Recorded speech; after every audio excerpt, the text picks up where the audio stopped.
watu ambao ukiniambia nitashindana nao, unatakiwa unichukue hapa unipeleke Nigeria, naweza nikapata watu angalau wawili watatu kusumbuana nao.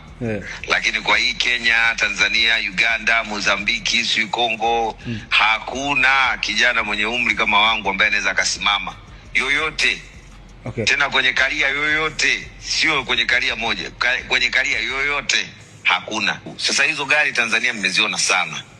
Sasa hivi ni muda zije huku Kenya, zisumbue kidogo. Huko Bongo ninunue gari zingine za kutumia nikiwa huko. Sawa. Kwani usingeweza kununua magari yale yale kwa Nairobi, waache Nairobi, ununue magari yale yale ukaacha Uganda? Siwezi kununua gari zile zile bro. Sasa kutoka kuna nini hapo? Sitakuwa na kichaa. Sasa yani ninunue gari zile zile ziwe Kenya, ninunue gari zile zile ziwe Kampala. Lazima gari ziwe tofauti. Ndio maana hizo nimezitoa Bongo nimezileta huku. Zije zifanyiwe service, zioshwe vizuri, zipoe.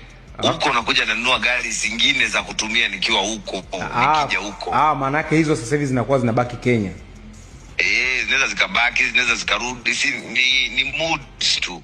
Unajua jicho la tatu lina maana ndefu sana, ndio maana ulivyoniuliza nikashindwa kutaka kulitolea ufafanuzi kwa sababu lina maana kubwa sana. Huko ndani kuna mambo ya kiroho, spiritually. Unajua kuna watu ambao wanajitafuta, lakini wamekuwa wakijaribu kufanya kazi mara kwa mara, kazi tofauti.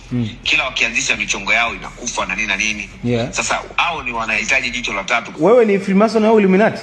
Watu wengi wanayofia Freemason wanahisi labda ni kitu fulani kibaya au Illuminati nini, kitu kibaya nini. Vile mindset tulizopewa. Hiyo ni knowledge, pia ni jicho la tatu. Okay. Kumbe Freemason naye ni jicho la tatu.